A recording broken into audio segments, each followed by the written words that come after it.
So my name's Marty, MacFarlane. I know like half of you, I think, or maybe not. The Apostles of Virtual Adoration, and I go to St Bernadette's just down the road.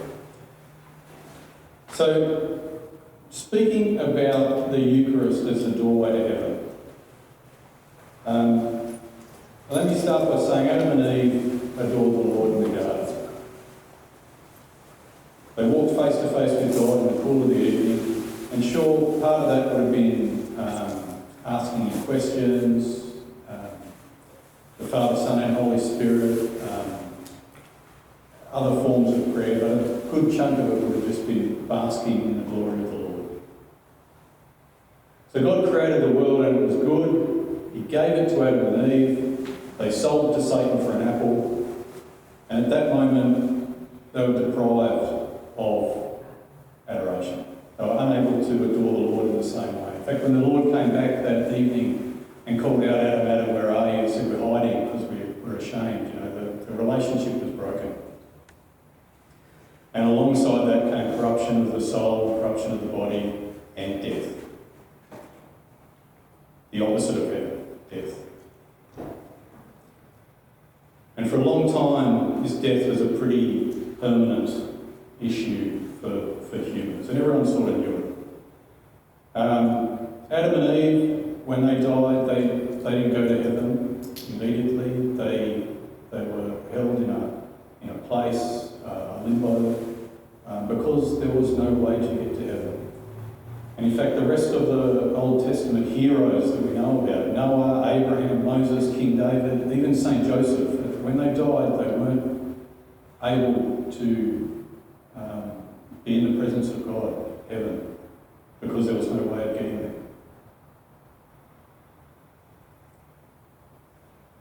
So Jesus' friends waited, some of them for centuries, to be in adoration here. Heaven was empty. And everyone sort of knows that death is a problem. Children know it, we know it. The ancient Greeks knew it. If you read in Homer's Iliad, there's a piece where Ulysses finds the door to Hades, to the land of the dead, and he finds Achilles down there, you know, the greatest warrior ever, and tries to buck up Achilles' spirits by saying, you're the greatest of all the dead here.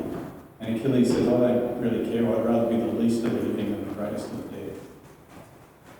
And that sort of view of the ancient pagans' view of the world is sort of pretty accurate at that time, before Jesus, because everyone was deprived of God's presence after death. The door to heaven was closed.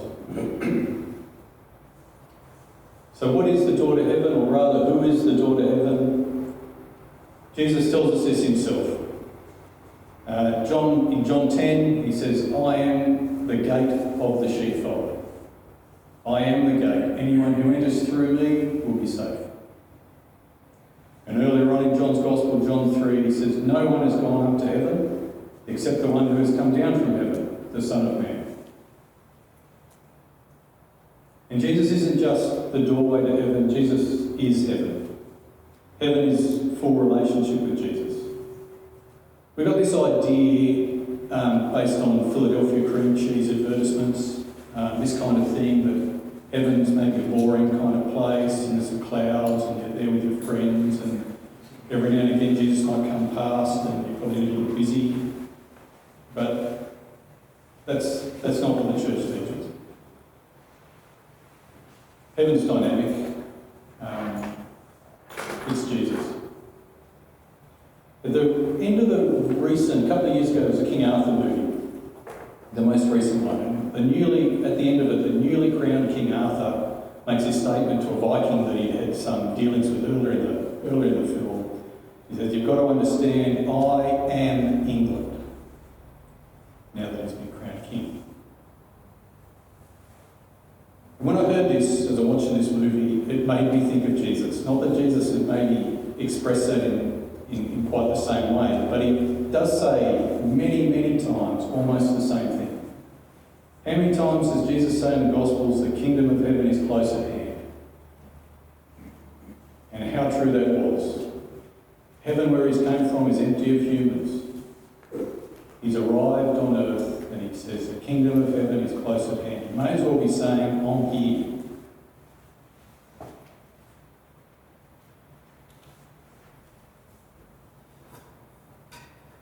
So the incarnation, where Jesus becomes man, and John tells us at the beginning of John's Gospel when he dwelt among us, or tabernacled among us, or pitched his tent among us. This was an act of war of Jesus against the prince of the world, the devil. This is a daring rescue mission. This is one man deep behind enemy lines setting up his tabernacle to save all of his people. In Luke 17, he says, the kingdom of heaven is already among you, because he's walking on earth. So at that very first Easter, a few remarkable things happened. Number one, Jesus bought the world back after Adam and Eve sold it. Jesus, with his own blood, bought the world back for himself. He trampled death, this scourge of the human race that everyone has suffered ever since Adam and Eve. He trampled death with death. And we even say this in the Mass. Through dying, he destroyed our death. He opened the gate to heaven, which is himself. And again we say, rising, he restored our life. Now, he descended to the dead, which was the biggest jailbreak ever. If you've read Dante's Inferno, let's give you a bit of background, very famous, very long poem of the Middle Ages. Dante travels through hell with a guide. And when he gets, just at the start, when he gets to the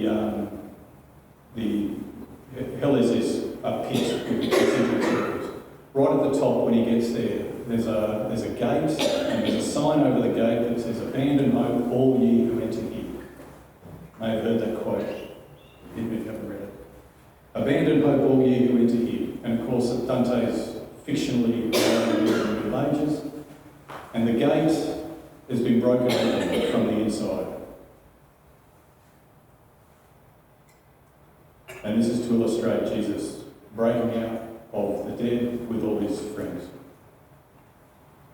You just imagine St. Joseph there, who when St. Joseph died and arrived in this place, finding Father Abraham and saying, "Father, it won't be long now, I've seen him. He's coming." And you can imagine Jesus when he arrived in the harrowing of hell and found St. Joseph and said, "Pops, it's great to see you." And St. Joseph saying, I knew you'd be here.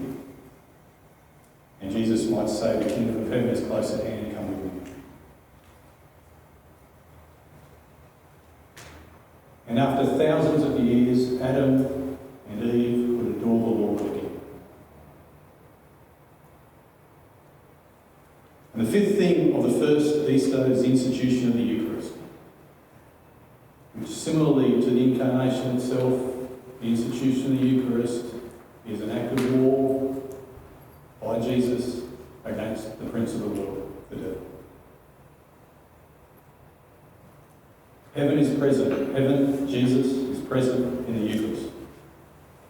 Unlike Adam, we don't have to wait.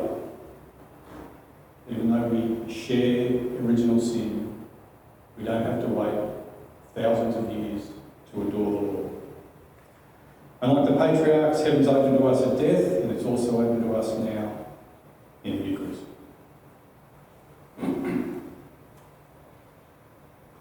And when we do die and face our particular judgment with Jesus, he won't have any more glory than he does right now in the Eucharist. It'll be unveiled, it'll be a lot more obvious to us, but it won't be greater. Because Eucharist is the body, blood, soul and divinity of Jesus. In fact, if Jesus could give us anything else, if he could give us any more, he would. But there isn't any more. He So in adoration, we can enter into God's holy temple. And we can sit with God and gaze at him, and he can gaze at us.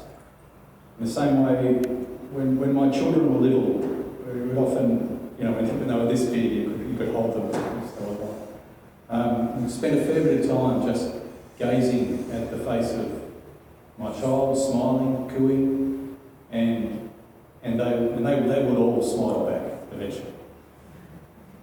You can think of adoration like that. You're standing in front of, or sitting, or kneeling in front of Jesus, face to face, gazing on him, and he's gazing on you. Like Adam did in the garden. Like Moses and the Israelites, who saw the pillar of fire, which was a pillar of fire by night, a pillar of cloud by day, the Shekinah, the glory cloud of the Lord.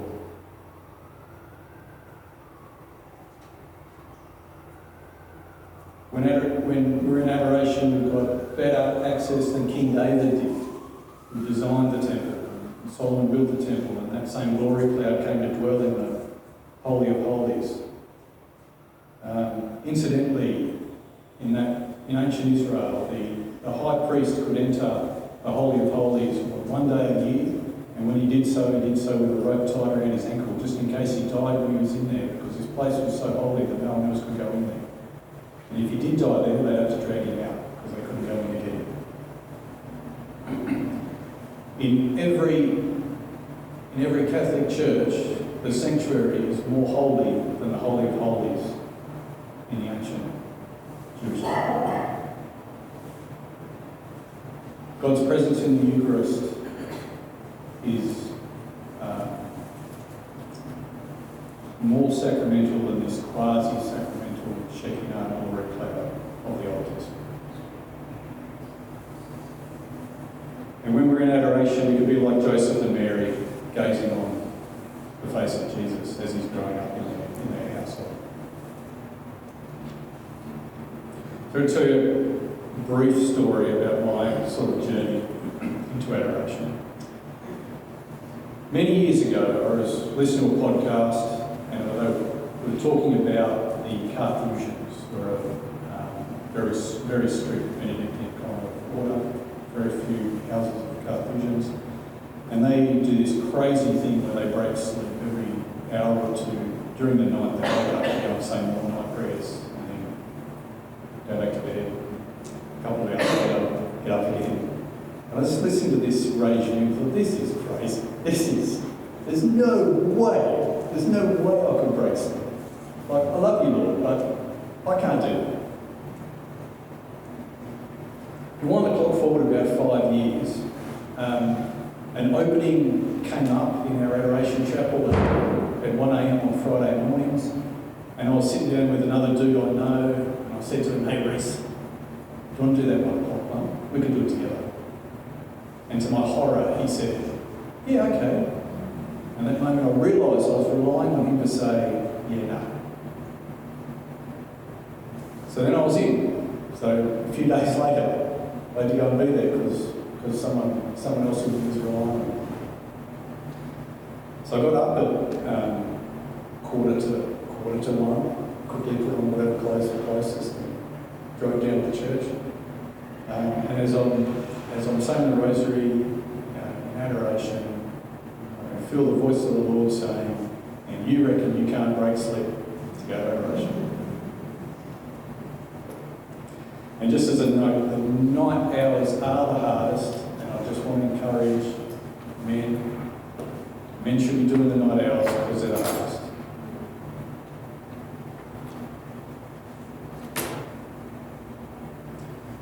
So the last thing I've got to say is as we adore the Lord in the Eucharist, God's ultimate plan is realised. The veil is torn from top to bottom, and we step into the throne room of God.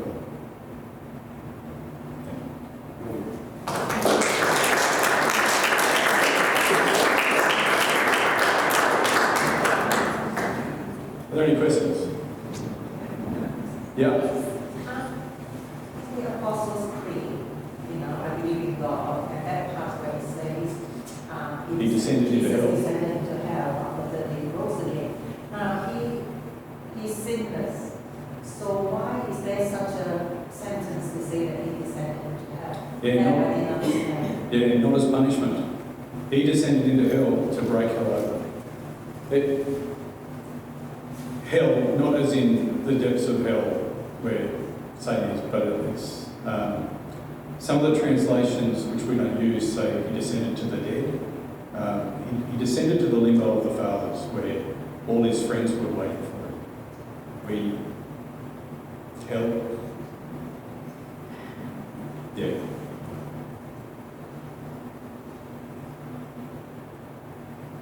Any more? Yeah, for sure. How has having a holy hour of adoration impacted on your life in general? After about a year of, I do 2 hours. I do 10 o'clock on Monday night, just tonight. I'm hoping we're over by then. And I do a 1 o'clock on Friday morning. Now, and I started the Monday night, which is much easier.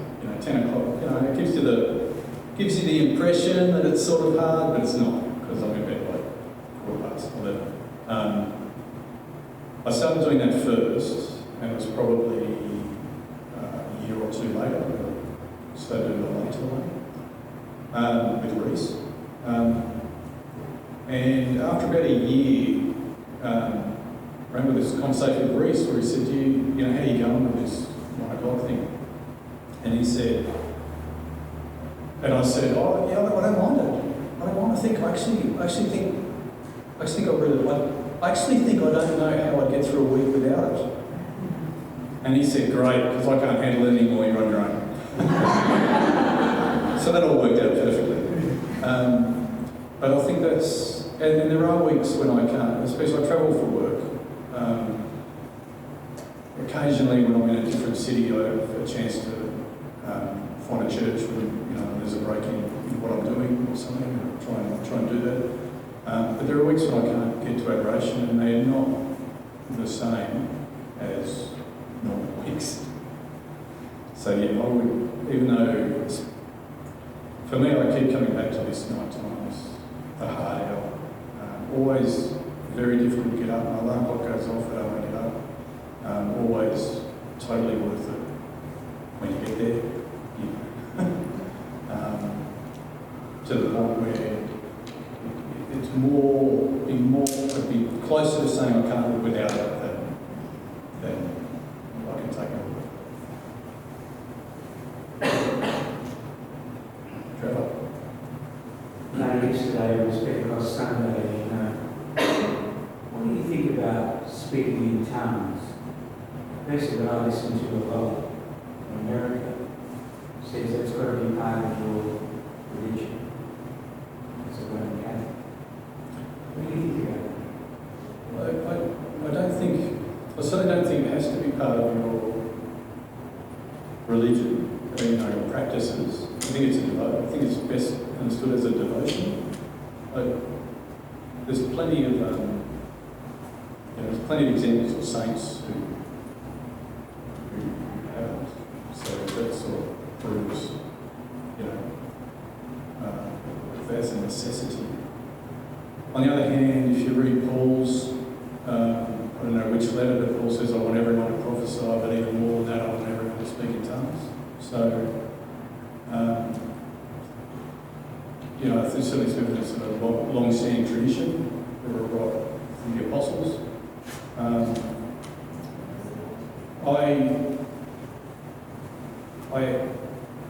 I think the modern church doesn't really do confirmation very well, because if you read Acts of the Apostles, the confirmation instances that come on all talk about the Holy Spirit fell on these people and they spoke in tongues and their lives were changed. And I think the modern church has very little expectation of the sacrament of confirmation, and consequently probably gets a proportionate amount of grace from it. And I think that's wrapped up with these gifts of the Spirit. It was introduced by the Holy Spirit, wasn't Yeah. Yep. I think he introduced it to me when I was calling racist. It's pretty simple. Excellent. Yeah. Marty, a little bird told me that you invite people to your holy hour, like people that are not Catholic, and just random people from work, and I really like the idea of that. That's a great way of evangelizing, is inviting people to come with you. Yeah. It's actually so easy once you get over your own internal hurdles of this person might think I'm silly. The clearest example for me was a dude that I worked with. I worked with him for many years. He's become a pretty good friend, and I left that job and separated. We're still in contact. I remember getting a text from him one day saying, what are you up to? Do you want to catch up? And I, without really thinking too much, I wrote back and said, do you want to come to adoration tonight, or do you want to have a coffee tomorrow, or both? Expecting him to say, yeah, I'm up for coffee. And he said, both. And I thought, oh, okay. I wrote back and said, I'll pick you up at 9:45 at your place. He didn't know what it was. He had no idea what was going on. I picked him up and we drove to the church and went in and I said a rosary and then I said the Divine Mercy Chaplet and then I read the Bible for a bit and he sat in the pew sort of near me. And every now and again I'd look over and he was just looking at the altar and the sanctuary where the Blessed Sacrament was. And this went on for an hour.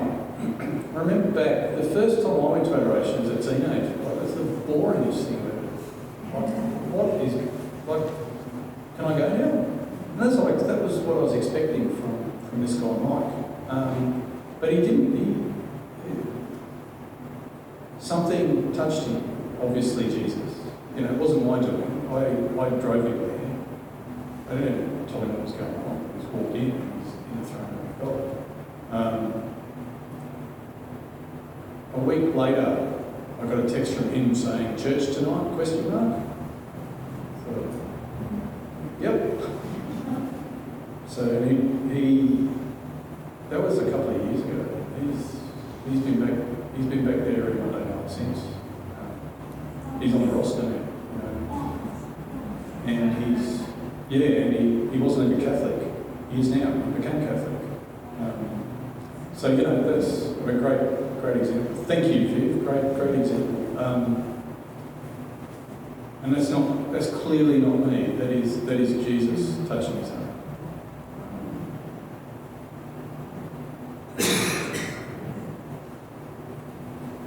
There you go. Thank you.